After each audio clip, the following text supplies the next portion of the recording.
যারা আজকে এই প্রোগ্রামে বাধা দিল, হুজুর, মাওলানা, পীর, তাদের পরস্পরের চরিত্র দেখেন, কথাবার্তা দেখেন, মুখের ভাষা দেখেন, আচরণ দেখেন, আর কোরআনের এই বানু ইসরাইলের ইতিহাস এবং তাদের ঘটনা পড়ে দেখেন, উভয়ের মধ্যে কোনো পার্থক্য খুঁজে পাবেন না। বানু ইসরাইলেরা যেমন নিচু হীনু মন মানসিকতা নিয়ে গোলামির কারণে তাদের মধ্যে নিচু হীনু মন মানসিকতা তৈরি হয়েছে, আমাদের মুসলমানদের মধ্যেও দীর্ঘ 250 থেকে 300 বছর গোলামির কারণে, কাদের গোলামি? আমরা পাক ভারত বাংলাদেশ করেছে ব্রিটিশদের গোলামি, আফ্রিকারা করেছে স্পেন, ফ্রান্স, জার্মানি, ইতালির গোলামি, এখনো আফ্রিকান মুসলিম কান্ট্রিগুলো ফ্রান্সের গোলামি করতে করতে, কেননা ব্রিটিশদের রুলস ছিল ডিভাইড অ্যান্ড রুল। আমি যদি আপনাদের মধ্যে দুটো গ্রুপ করে দিয়ে মারামারি লাগিয়ে দিই, এই দুই গ্রুপে মারামারির কারণে আপনাদের স্বাভাবিক চরিত্র বিকৃত হয়ে যাবে। উনি সরকারি উঁচু পর্যায় থেকে এসেছে, এই জন্য আত্মমর্যাদা, আত্মসম্মান নিয়ে প্রতিষ্ঠান ধরে রাখতে পারছে, তাদের শত বাধার মধ্যে সবর, ধৈর্য ধারণ করতে পারছে, এটা হচ্ছে ব্যক্তিত্বের পরিচয়। আর এই জন্যই আল্লাহ সুবহানাহু ওয়া তাআলা মুসা আলাইহিস সালাতু ওয়াস সালামকে ফেরাউনের বাড়িতে মানুষ করেছেন। কেননা ফেরাউনের বাড়িতে মানুষ না হলে মুসা আলাইহিস সালাতু ওয়াস সালাম স্বাভাবিক আত্মমর্যাদা, আত্মসম্মান নিয়ে বড় হতে পারতেন না, গোলাম হিসেবে বড় হতেন। আর গোলামের আত্মমর্যাদা, আত্মসম্মান থাকে না, গোলামের উঁচু ব্যক্তিত্ব থাকে না। যখন মুসা আলাইহিস সালাতু ওয়াস সালাম ফেরাউনের বাড়িতে রাজপ্রাসাদে স্বাধীনভাবে বড় হয়েছেন, তখন তার স্বাভাবিক আত্মমর্যাদা, আত্মসম্মান, ব্যক্তিত্ব, উন্নত চরিত্র বহাল থেকেছে।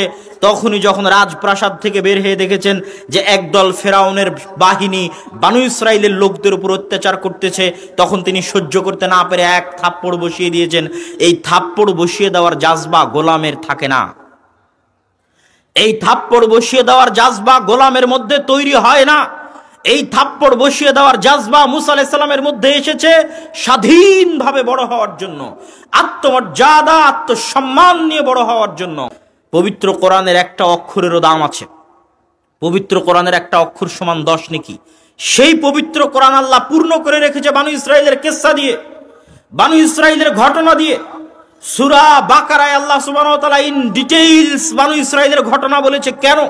কোরআনের মতো এত দামি গ্রন্থের মধ্যে বানু ইসরাইলের মতো একটি জাতির ঘটনা এত বিস্তারিতভাবে কেন বলা লাগলো আল্লাহ সুবহানাহু ওয়া তাআলাকে?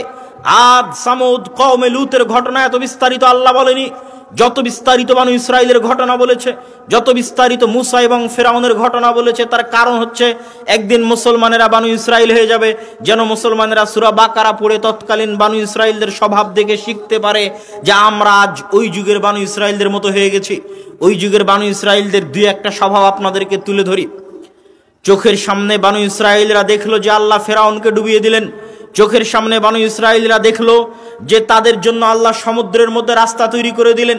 কোন ফেরাউনকে আল্লাহ ডুবিয়ে দিলেন?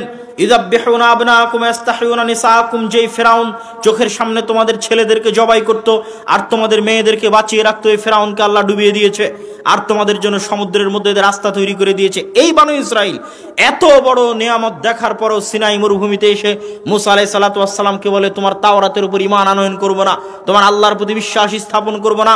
লান নুমিনা হাত্তা নারাল্লাহ জাহরাতান, যতক্ষণ না চোখ দিয়ে তোমার আল্লাহকে না দেখছি ততক্ষণ বিশ্বাস স্থাপন করব না। নাউজুবিল্লাহ। এটা বানু ইসরাইলরা বলল এত বড় নিয়ামত দেখার পরও। وإذ استسقى موسى لقومه فقلنا اضرب بعصاك الحجر فانفجرت منه 12 عينا, যখন বানু ইসরাইল মুসাকে বলল যে এই মরুভূমিতে পানি নাই, সমুদ্রের লবণাক্ত পানি পান করতে পারি না, আল্লাহ মুসাকে বললেন লাঠি দিয়ে পাথরে আঘাত করো। পাথর থেকে 12টি ঝর্ণাধারা প্রবাহিত হয়ে গেল। আসমান থেকে মান্না এবং সালওয়া খাবার পাঠিয়ে দিলেন। মান্না সালওয়া কি? পৃথিবীর শ্রেষ্ঠ দামি, যার 1 কেজি মাশরুমের দাম 5 লক্ষ টাকা, সেই দামি মাশরুম। আর এক প্রকার পাখি যা আল্লাহ আসমান থেকে পাঠাতেন, সেই পাখি আর ওই মাশরুম হচ্ছে মান্না সালওয়া। এই খাবারের ব্যবস্থা করলেন, পানির ব্যবস্থা করলেন। তারপরও বানু ইসরাইল কিছুদিন যাওয়ার পর মুসা আলাইহিস সালামকে বলছে লান নাসবিরা আলা তুআমিন ওয়াহিদ, মুসা এই এক খাবার প্রতিদিন ভালো লাগে না, আল্লাহকে বলো চাল, ডাল, রসুন, আদা, পেঁয়াজের ব্যবস্থা করে দিতে। আল্লাহ বললেন যদি তোমাদের চাল, ডাল, আদা, রসুন, পেঁয়াজ লাগে তাহলে এই মরুভূমি পার হওয়ার পর উর্বর ভূমি আছে ফিলিস্তিন, জেরুজালেম, ওখানে আমালিকা গোত্র বসবাস করে, যুদ্ধ করে বিজয় করো। বানু ইসরাইল উত্তরে কি বলল? ইযহাব আনতা ওয়া রাব্বুকা ফাকাতিলা, মুসা আপনি আর আপনার আল্লাহ গিয়ে যুদ্ধ করেন, যেই দিন যুদ্ধ বিজয় হবে সেই দিন আমাদের বলেন, সেই দিন আমরা আসব, আমরা গিয়ে জীবন দিয়ে যুদ্ধ করতে পারবো না। এটা ছিল তাদের স্বভাব। অথচ আশ্চর্য হবেন, এরা সব নবীদের সন্তান।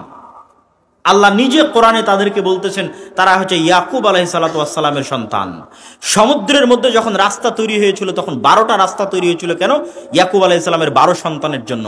ঝর্ণাতে যখন পানি তৈরি হয়েছিল তখন 12টা ঝর্ণা তৈরি হয়েছিল পাথরে কেন? ইয়াকুব আলাইহিসসালামের 12 সন্তান এবং তাদের বংশধরের জন্য। তাহলে নবীর সন্তানেরা এরকম নিমক হারাম, এরকম আত্মমর্যাদাহীন, আত্মসম্মানহীন, এরকম খারাপ, জঘন্য, নিকৃষ্ট ব্যবহারের অধিকারী কেমনে হয়ে গেল? এইভাবেই হয়ে গেল যে ইউসুফ আলাইহিসসালাতু ওয়াসসালামের মৃত্যুর পরে তারা 300 বছর গোলামি করেছে ফেরাউনের 300 বছর গোলামিতে তাদের স্বাভাবিক চরিত্র নষ্ট হয়ে গেছে। তারা মূসা আলাইহিসসালাতু ওয়াসসালামের সাথে ছেলে খেলামো করছে, নিমক হারামি করছে।